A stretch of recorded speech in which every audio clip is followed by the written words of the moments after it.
interest in asking questions, so I hope you will afford us as much time as you can today. And with that, I will let you begin, and then we will turn to the room for one question and one follow. Fantastic. Thank you very much, Mia. Bonjour tout le monde. Good morning, everyone. On Monday, Canadians elected a new government to stand up to President Trump and to build a strong economy. Canadians also sent a clear message that their cost of living must come down and their communities need to be safe. As Prime Minister, I've heard these messages loud and clear, and I will act on them with focus and determination. Les Canadiens et Canadiennes ont fait entendre. Canadians made their voices heard with a voter turnout rate that hasn't been seen in the last 30 years. Nearly 20 million Canadians voted, and even more of them voted in early voting than ever before. The engagement of Canadians at rallies, on social media, and around the dinner table was very high. And while different visions were put forth by various contenders, we disagreed agreeably, and the leader of every party quickly and graciously accepted the results. At a time when democracies around the world are under threat, Canadians can be proud that ours remains strong. As I've been clear since day one of my leadership campaign in January, I'm in politics to do big things, not to be something. And now that Canadians have honored me with a mandate to bring about big changes quickly, I will work relentlessly to fulfill that trust. As I stressed on election night, I am committed to working with others, governing as a team in Cabinet and caucus, and working constructively across parties in Parliament, working in real partnership with provinces, territories, and Indigenous peoples, and bringing together labor, business, and civil society to advance the nation-building investments that will transform our economy. In the coming weeks, I will unveil more of our plans to engage with Canadians as we embark on the biggest transformation of our economy since the end of the Second World War. This will be an incredibly exciting time as we take control of our economic destiny to create a new Canadian economy that works for everyone. We will begin to set out that new path for Canada with a new cabinet to be sworn in on the week of the 12th of May and the recall of Parliament on May 26th. We will have the privilege of welcoming His Majesty King Charles III, who will deliver Canada's speech from the throne on May 27th. Her Majesty the Queen will join this visit. This is an historic honor which matches the weight of our times. Je sais que beaucoup de Canadiens et Canadiennes partagent mon... I know that many Canadians share my enthusiasm about this. To the immediate priorities of my government, beginning with our relationship with the United States. As I've stressed repeatedly, our old relationship, based on steadily increasing integration, is over. The questions now are how our nations will cooperate in the future and where we in Canada will move on. Peu après le début de campagne électorale. Shortly after the start of the election campaign, I met with President Trump, or I spoke to him. We both agreed.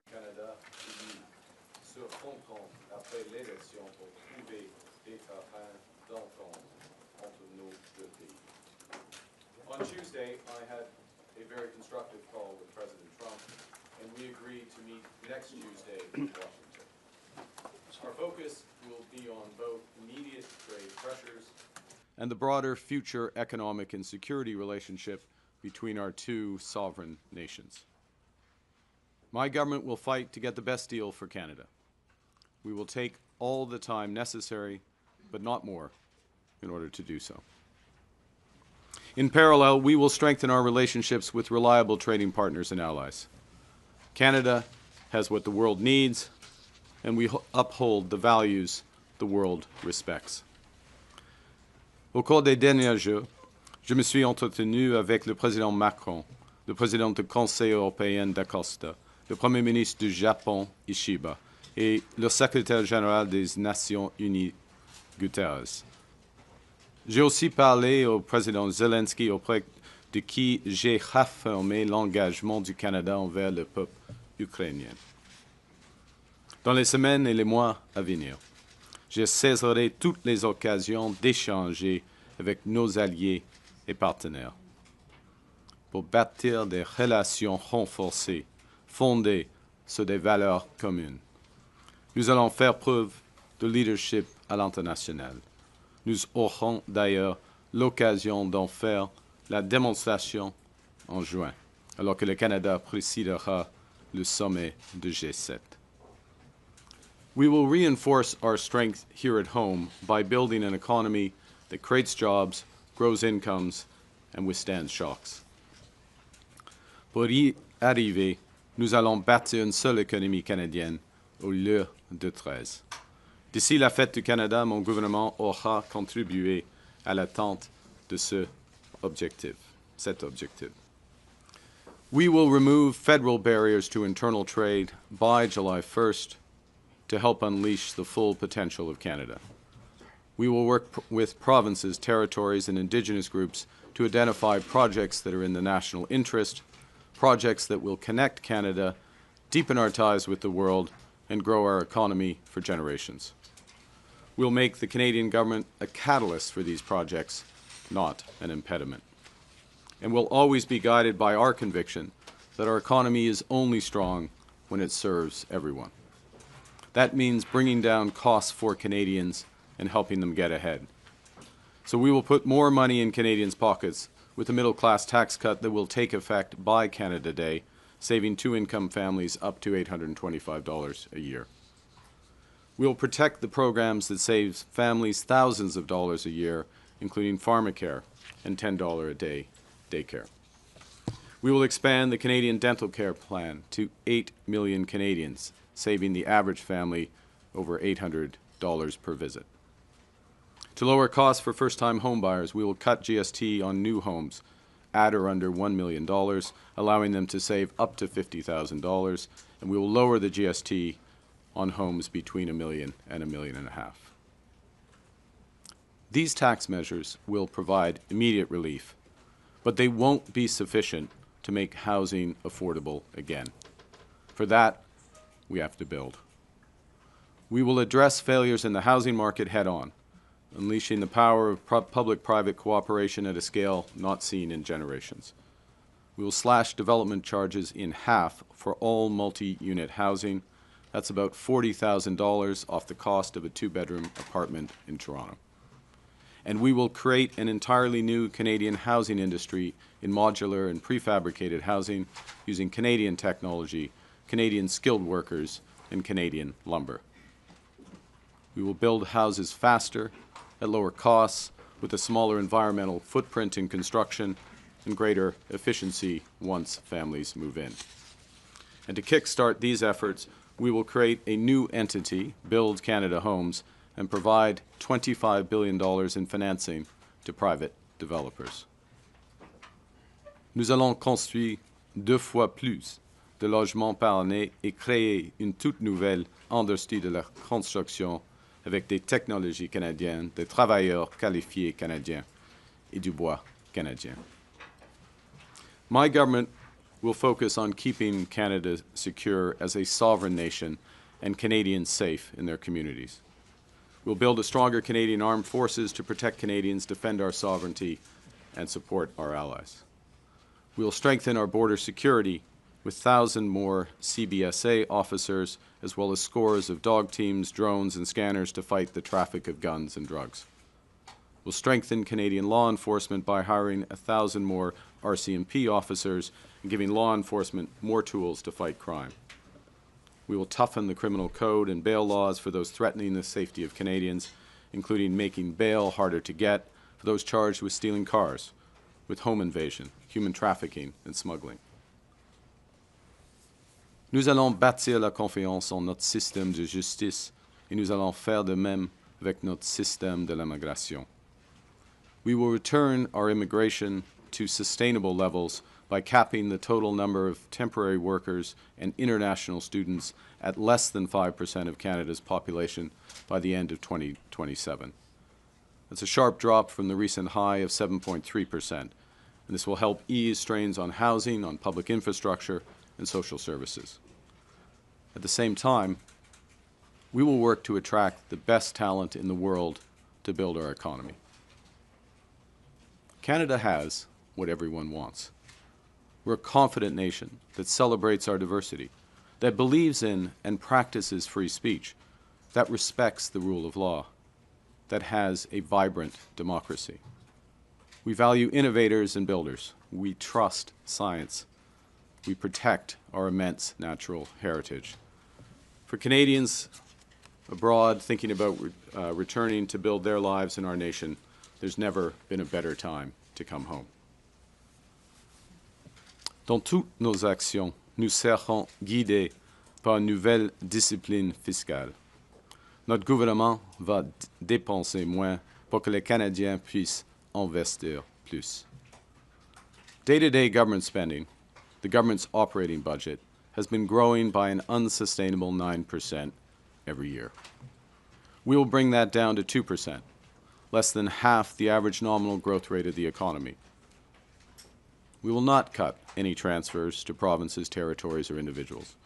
Instead, we'll balance our operating budget over the next 3 years by cutting waste, capping the public service, ending duplicative programs, and deploying technology to boost public sector productivity.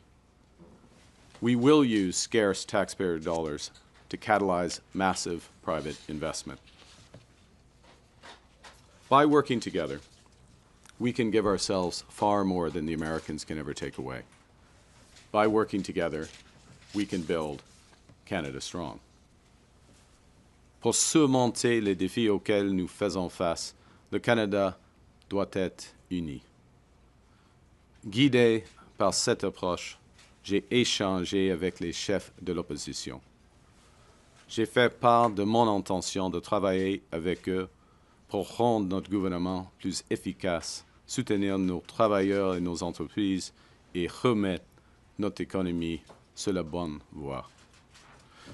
J'ai aussi échangé avec les premiers ministres des provinces et territoires qui sont des partenaires essentiels du gouvernement fédéral. Avec eux, je m'attends à continuer le travail étamé lors de la rencontre des premiers ministres que nous avons tenue avant l'élection, où nous nous sommes étendus pour abattre des barrières qui freinent le commerce interne et la mobilité de la main-d'œuvre. Canadians in the NHL play for a variety of teams passionately against each other. But when they're in a once-in-a-lifetime series such as the Four Nations or the Olympics, those same Canadians come together to win it all. During elections, Canadians play and cheer for different teams. Now that election is over, and we are in a once-in-a-lifetime crisis. It's time together, it's time to come together to put on our Team Canada sweaters and win big. Il est temps d'être unis. Uni, le Canada a accompli des choses difficiles, des choses qui semblaient impossibles. Now is the time for ambition, to be bold, to meet this crisis with an overwhelming positive force that is a united Canada. It's time to build, and my government is getting to work to build big, bold, and build now. Thank you very much, and I look forward to your questions. Thank you very much. We will go to the room for questions. One question, one follow. Because there is a long list, let's try and keep the questions as short as possible. We'll start with Ashley Burke from CBC. Good morning, Prime Minister. What specifically do you want to get out of your first in-person meeting with President Trump, and will you be focused on trying to get the tariffs lifted? Thank you for the question. For the first meeting, as I mentioned in my remarks, and the President and I discussed when we had our constructive call, there are two sets of issues. There are the immediate tariffs, both sectoral and so-called reciprocal and fentanyl tariffs, and then there is the broader relationship. So addressing both sets of issues. We'll see how that progress goes. It's important to get engaged immediately, which has always been my intention, has always been his intention, and I'm pleased to have the opportunity for quite a comprehensive set of meetings that will take place on Tuesday. How do you avoid an Oval Office ambush like we saw happen to President Zelensky? Look, I go there with the expectation of constructive, difficult, but constructive discussions. That's the spirit of the conversations that the President and I had. You go to these meetings well prepared, understanding the objectives of your counterpart, and always acting in the best interest of Canada, and we'll go from there. Thank you. Mélanie Marquis, La Presse. Bonjour, M. Carney. Bonjour, madame. Félicitations. Vous avez réclamé un mandat fort pendant toute la campagne. Vous avez une minorité aujourd'hui. Qu'est-ce que ça change pour vous dans la façon de gouverner? Puis qu'est-ce que ça change aussi au rapport de force avec l'administration Trump? Alors, premièrement, merci pour votre question et vos félicitations. Je crois que nous avons un mandat fort parce que pendant la campagne électorale, j'étais très clair. Nos objectifs, c'est de faire face par rapport à les Américaines et d'avoir une stratégie économique avec de l'audace, hein, des grands projets, une économie, pas 13, des nouveaux partenariats à l'échelle internationale. Et nous avons reçu plus de 8,5 millions de votes. C'est le plus haut niveau dans l'histoire du Canada. Nous avons des députés dans toutes les provinces. Nous sommes dans une majorité en 7 provinces sur 10. Nous avons le niveau des députés le plus haut au Québec, par exemple, depuis 1980, je crois. Et le niveau le plus grand dans l'histoire de la Colombie-Britannique, par exemple. Alors, une campagne très transparente, une plateforme claire et un mandat fort. Mais, cela dit, il faut travailler avec le Parlement et surtout avec le Québec et avec les provinces et les territoires afin de mettre en œuvre ces objectifs, cette plateforme. Mais par rapport à ça, est-ce que ça change votre rapport de force par rapport à l'administration Trump? Puis Je ne crois pas. Je ne crois pas. Vas-y. Je vais poser en même temps ma question de suivi. Là. Oui. Vous avez une minorité. Est-ce que vous seriez intéressé à accueillir au sein du caucus libéral des députés d'autres partis? Puis est-ce que des tentatives qui ont déjà été faites en coulisses pour les convaincre de traverser la ligne? Je crois que, comme j'ai dit, mon mandat est fort. C'est fort. Nos objectifs sont clairs. Et par exemple, j'ai eu des conversations une conversation très constructive avec M. Blanchet en ce qui concerne la stratégie pour le Canada et une conversation constructive avec M. Poilievre en ce qui concerne notre stratégie par rapport aux Américaines. Si je me dis, il n'y a qu'un Premier ministre et nous avons des objectifs assez similaires. Alors, c'est un mandat fort pour moi et en ce qui concerne les négociations avec les Américaines, c'est clair pour M. Trump, qui est le Premier ministre du Canada. Hélène Buzzetti, le coop Oui, de bonjour, M. l'Observatoire. Carney. Bonjour. Bonjour. Vous le savez bien, M. Poilievre n'a pas gagné son siège. Il va donc essayer de revenir au Parlement en demandant à quelqu'un de lui céder le sien. Vous aurez, vous, à déclencher une élection partielle. J'aimerais savoir quelle sera votre réflexion pour choisir la date de cette partielle. Est-ce que ce sera le plus tôt possible ou on le laisse attendre jusqu'en novembre? J'ai déjà indiqué à M. Poilievre que je vais déclencher une élection partielle si c'est la décision du Parti conservateur, aussitôt que possible. Simple. I've already indicated to Mr. Poilievre that if it's the decision of him and the Conservative Party to trigger, if I can put it that way, a by-election, I will ensure that it happens as soon as possible. Okay. No games, nothing, straight. OK. Et donc, je n'aurai pas de supplémentaire là-dessus, mais vous avez dit aussi que vous allez demander au roi de venir. Vous avez dit aussi que vous allez demander au roi de venir lire le discours du trône. Oui. Comme vous le savez, vous avez gagné beaucoup de sièges au Québec parce qu'il y a bien des nationalistes qui ont accepté de vous prêter leur vote, un vote qu'ils auraient peut-être donné au Bloc québécois autrement. Des nationalistes qui ne sont pas nécessairement en amour avec la royauté britannique. Comment croyez-vous que ça va être reçu et comment leur expliquez-vous ça? C'est simple, puis le roi, c'est une... premièrement, j'ai demandé au roi et Sa Majesté, il l'a accepté.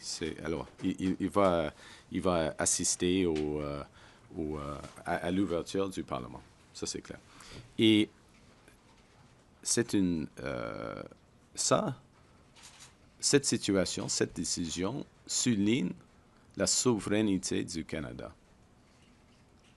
C'est absolument clair. C'est un message très clair par rapport aux autres pays à travers le monde. Et c'est un honneur. Voilà. Merci. To be clear, I made the request of His Majesty, and he has accepted. He will open Parliament with the speech from the throne, and that is a it clearly underscores the sovereignty of our country. En quelle façon ça souligne la souveraineté de demander au monarque d'un autre pays? C'est la troisième question ou c'est quoi? Yeah, but my question was cut off. Okay, yeah. In what way? It underscores this is the ultimate head of state, which underscores one of the points I made. I'll answer it this way. Quand je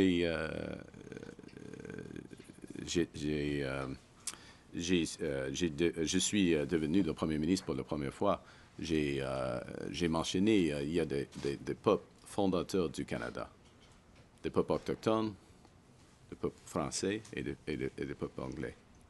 Et alors, ça indique les fondations de notre nation, la nation canadienne.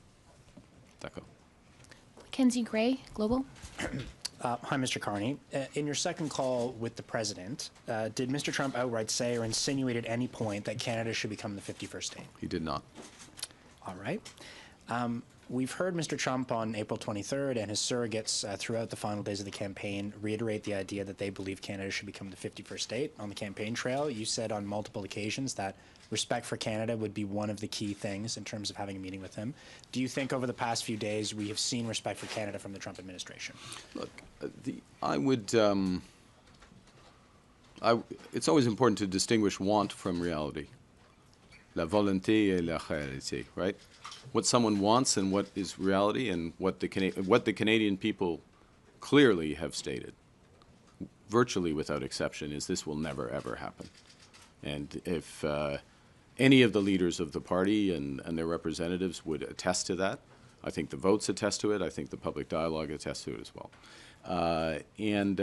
We're meeting as heads of our government to discuss that partnership. Now, I'm not pretending those discussions will be easy or they won't proceed in a straight line. There will be zigs and zags, ups and downs. But as I said in my remarks, I will fight for the best deal for Canada and only accept the best deal for Canada and take as much time that's necessary. Davis Legree, iPolitics. Hi, thanks for taking our questions. Just one from me to try and squeeze some more reporters in. But to my colleague's point, the White House's public position has continued to be that Canada should be the 51st state. You yourself have said that Donald Trump is trying to break Canada. Considering all that, how can you expect good faith negotiations when you travel to Washington next week? Look, I think first I've had the direct conversation with him on whatever day it was, Tuesday, I guess it was, a couple of days ago. And we agreed to have those negotiations. Very clear discussion between us, as I said, very constructive.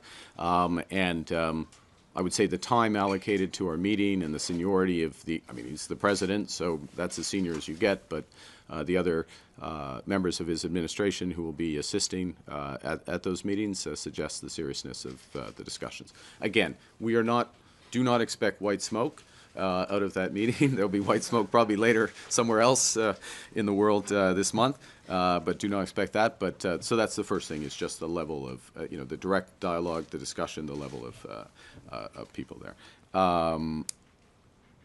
The second point, I'll make it quickly, and thank you for restricting the question so others can get in, is that he respects, as others who are good negotiators, and he's one of the best negotiators, they respect strength. That's why we're building Canada strong. There's lots of reasons to build Canada strong, but the point is, and I will make this point repeatedly, we have more than enough to do here at home. That point about we can give ourselves more than the Americans can take away is absolutely right. We can have a bigger boost to our economy, to incomes, to jobs, by focusing on building one Canadian economy, by building these nation-building projects, by focusing on getting productivity up, by reducing government waste, by driving investment in this country. And so that is a good in and of itself. We're going to focus on that while we have these negotiations with the Americans. And if the negotiations with the Americans take longer, so be it. We've got more than enough to do here. Kyle Duggan, the Canadian Press. Mr. Carney, will you be pursuing a formal governing pact of any kind with the NDP? No. Short answer, no. And why not?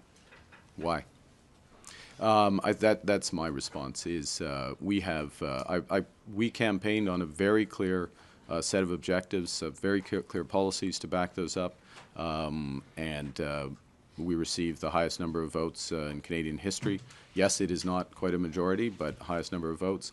As I said moments ago, majorities in 7 of the 10 provinces, seats in all the provinces, highest vote totals and deputy counts in a number of those provinces.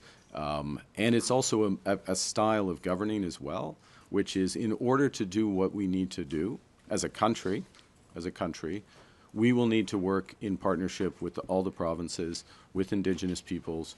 Yes, obviously, by definition in Parliament, we will need to get majority support to pass legislation. But this is legislation that Canadians, or at least we will be putting forth legislation that's consistent with our platform and consistent with the requirements of the time. And I will remind that it's not just words. We are in a crisis. If you look at the terrible manifestation of that today in Oshawa for the GM workers, 2,000 GM workers, and I just express my deepest sympathy for them and their families. A very difficult time. We are committed to supporting workers. All the dollars from our tariffs going to support workers. Fighting hard for our auto sector, all our sectors, in these negotiations with the Americans, and making sure that companies act in true partnership as well in maintaining employment and investment in Canada. And if not, there will be consequences for those companies. Thank you. Louis Blouin, Radio-Canada. Bonjour, Monsieur Carney. Est-ce que, dans votre vision des négociations qui s'en viennent avec Monsieur Trump, d'après vous, est-ce qu'il faut que les tarifs américains soient levés avant que vous commenciez à négocier un accord économique global avec lui? On verra. C'est une option, M. Blouin, dans un sens, je ne veux pas négocier au public, en effet. Il y aura des discussions difficiles en ce qui concerne, par exemple, les tarifs, selon nous. Les tarifs de fentanyl, c'est pas clair pourquoi ils sont encore en place. Mais ce sera une négociation complexe. D'accord. The essence of my answer was I don't want to negotiate in public, so I'm not sure I need to add the other words that were around it. But look, it is complex. Particularly, there are examples where, certainly from our perspective, the fentanyl tariffs, were not merited to begin with, but are even less merited given all the steps that the government of Canada has taken and the progress that's been made. This will be a broader discussion, and it's one of the cards that they have, and therefore we'll see how it plays out. D'après vous, qu'est-ce que Donald Trump veut dans cette négociation?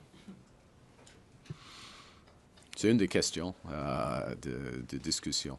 Parce qu'il y a, il a quelques objectifs, équilibre dans la balance commerciale, premièrement, l'arrêt de fentanyl, deuxièmement, et puis l'augmentation des dépenses militaires, troisièmement, et puis mais les objectifs américains changent de temps en temps. Il y a une volatilité des objectifs américains. Alors, mais pour nous, c'est une question d'avoir un accord gagnant-gagnant avec eux dans un monde qui devient plus divisé et dangereux. Et alors, il y a des secteurs stratégiques pour les Américains et le Canada. Et une des questions, c'est, OK, est-ce qu'on va coopérer dans ces secteurs, y compris, par exemple, les minéraux critiques, le secteur automobile, l'aluminium. Il y a des exemples dans l'énergie, par exemple, où est-ce qu'on va diviser le marché dans l'Amérique du Nord? C'est pas clair. C'est pas un bon choix, la deuxième. Ça c'est clair. Mais s'il veut, le Canada a d'autres options. Ça, c'est clair. Ça, c'est clair. We'll have time for one more very fast question. Catherine Levesque from the National Post. Okay, I'll try to make it two very fast. Good. Hi, Prime That's the Minister. spirit. That's the spirit, Catherine. That'll get me coming back. Your party picked up seats across the country but lost a few seats in Ontario. Why do you think that is, and did those seats cost you your majority? Well, I think arithmetically, yes, but we could pick other seats that went various ways. We'll reflect on that. I think as I said at the top, what I take as the Canadians voted for many reasons in different circumstances. First and foremost, what we've been talking about most of this time, standing up to the Americans, getting the best deal for Canada. That's there. Relatedly, a strong economy that works for everyone. But also, clearly, affordability issues. We had a big focus on affordability, security, and safety. That's what we take. That's what we take as maybe I should say personally. I take as the mandate that the focus of this government should be on those issues. As you know, to govern is to choose. You have to decide where you're going to focus. And I'm signaling, and of course there will be a speech from the throne and subsequent communications, but I'm signaling clearly where that focus is. And can we expect your cabinet to be larger than your previous one, and will François-Philippe Champagne remain as finance minister? Did he ask you to ask that question? Now we know your sources. Yeah. We will look. I committed to an efficient cabinet, a focused cabinet, cabinet with parity, gender parity. And we'll work towards it. Those final decisions haven't been made. So, Monsieur Champagne he will have to wait. Sorry about that. Thank you very much. Thank you very. I think we have to respect the president of the. We have to respect the. I am truly sorry, but the Prime Minister does have to go. Yeah, bien sûr, of course. Yeah. Okay, that's fine. Yeah. What do you want? No. Let's not get carried away. All right, thank you.